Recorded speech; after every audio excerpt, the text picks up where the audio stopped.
오늘은 머신러닝 엔지니어 준비하기라는 제목으로 머신러닝 직무에 대한 내용을 한번 다뤄보려고 합니다. 제 나름대로 ML 엔지니어를 하면서 느꼈던 것들을 한번 자유롭게 나눠보려고 합니다. 머신러닝 엔지니어를 준비하시거나 커리어 체인지를 고려하시는 분들, 비전공자인데 ML이나 AI 엔지니어가 되고 싶은 분들에게 많은 참고가 되었으면 좋겠습니다. 먼저 ML이가 뭔지, 어떤 업무에 대해서 하는지 다룰 예정이고요. 취업을 준비하면서 또 참고하면 좋을 만한 게 무엇인지 제 나름대로의 생각과 팁을 나눠볼 예정입니다. 첫 번째 파트인 머신러닝 엔지니어로서 하고 있는 업무에 대해서 그럼 한번 알아보도록 하겠습니다. 첫 번째 장입니다. 머신러닝 엔지니어가 무엇인지, 다른 직군과 정확하지는 않지만 어떤 차이가 있는지, 어떤 일들을 대략적으로 어떤 일정으로 하는지에 대해서 이야기해 보려 합니다. 먼저 머신러닝 엔지니어란 뭘까요? 저는 인공지능 모델을 만들고 서비스에 적용하는 개발자라고 한 문장으로 요약해봤습니다. 회사에 따라 다를 수 있는데요. 어떤 회사에서는 직접 데이터를 수집하고 전처리를 해야 할 수도 있고요. 또 어떤 회사에서는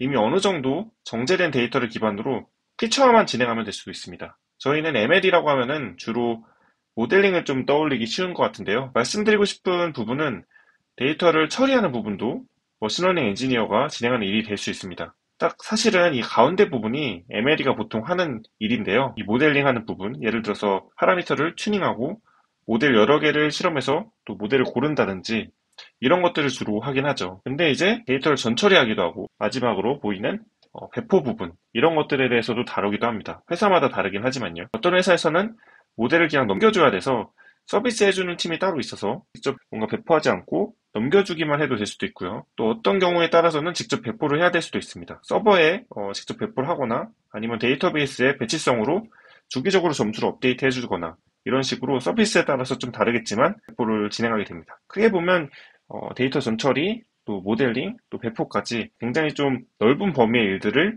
ML이가 하게 됩니다. 자, 여기서는 좀 비슷하지만 조금씩은 다른 직무들에 대해서 잠깐 이야기를 나눠보려고 합니다. 데이터 사이언티스트, 리서치 사이언티스트, 머신러닝 엔지니어, 여기서 다루는 또 어플라이드 사이언티스트라는 또 여러 가지 이름으로 불리는 직군들이 있는데요. 데이터 사이언티스트는 약간 좀 통계 쪽 베이스거나 어떤 지표로부터 현황 파악, 또 어떤 메시지나 인사이트를 얻어내는 그런 작업들을 많이 하는 것 같고요. 어떻게 보면 또 ML이와 되게 비슷한 동일한 업무를 또 하기도 합니다. 저 개인적으로는 솔직한 얘기로는 큰 차이를 못 느낄 때도 좀 많은 것 같아요. 반면에 리서치 사이언티스트는 페이퍼 작업을 할 수 있는 분들이 주로 굉장히 많이 담당을 하고 있습니다. 굉장히 또 논문을 잘 쓰는 또 뛰어난 석사분이나 혹은 박사분들이 꽤 있는 편이고요. 아마 좀 박사가 대부분이긴 한데요. 어떻게 보면 대학원의 또 연장선인 그런 느낌이기도 합니다. 오늘 다루는 직군인 이 머신러닝 엔지니어는 리서치 사이언티스트 분들이 연구한 많은 모델들을 실무에 좀 적용하는 그런 일들을 하면서 동시에 어느 정도는 연구도 어느 정도 좀 하는, 또 엔지니어링도 하는 그런 중간 포지션 같은 느낌입니다. 그리고 마지막으로 이 어플라이드 사이언티스트, 응용 사이언티스트 같은 경우에는 그냥 연구랑 엔지니어링 두 개 다 굉장히 잘하는, 어떻게 보면 좀 슈퍼맨 같은 그런 존재라고 보시면 될 것 같습니다. 제일 밑에 약간 첨언을 또 달기도 했는데요. 리서치 사이언티스트를 꿈꾸다가 MLE로 전향한 케이스가 꽤 있습니다. 사실 이 MLE가 좀 더 범용적인 기술 스택인 것 같기도 해요. 왜냐면 엔지니어링도 있기 때문에.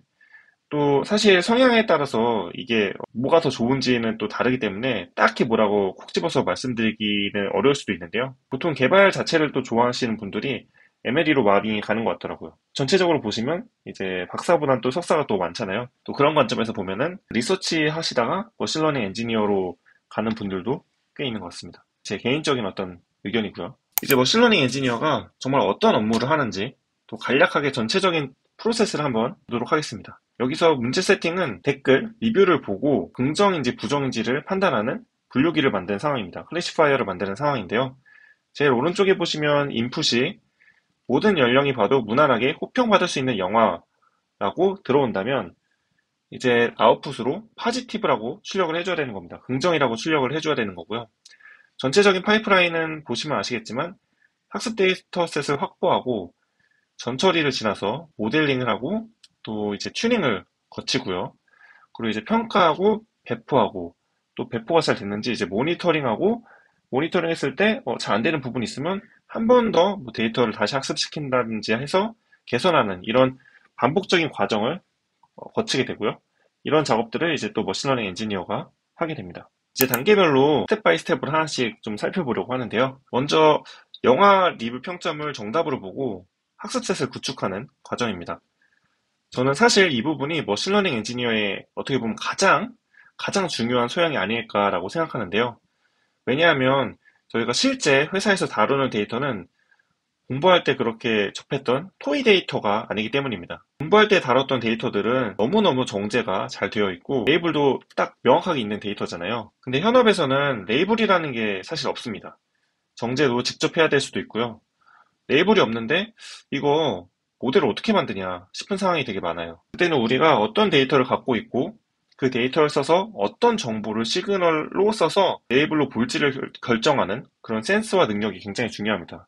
그래서 어떻게 보면은 우리 회사의 어떤 데이터 자원을 잘 이렇게 끌어다 쓰면서 조합을 하는 그런 어떤 센스가 굉장히 중요합니다. 저는 이런 수도 레이블링 하는 게 어떻게 보면은 이 MLE의 진짜 실력이다라고도 하고 싶어요. 여기서 나오는 영화 리뷰 데이터를 보시면 아시겠지만 사실 여기에 긍정, 부정이라는 정보는 없잖아요. 왜냐면 단순히 그냥 한 줄 리뷰랑 1점에서 10점까지의 별점만 있을 뿐이죠. 이 별점을 저희가 수도 레이블로 보고 하나의 시그널로 보고 긍정이다, 부정이다로 레이블을 나눠서 학습을 시키는 거죠. 네, 이 점이 중요하고요.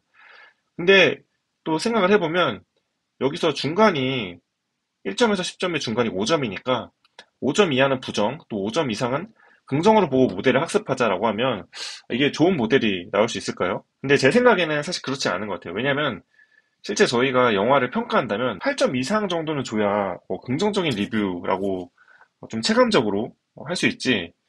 7점 이하는 사실 좀 어떻게 보면 부정적인 그런 코멘트가 있는 리뷰라고 생각하거든요. 또 여기 예시만 보셔도 7점을 줬는데 판타지임에도 불구하고 지루한 스토리. 약간 이런 게 어떻게 보면 좀 부정적인 리뷰잖아요.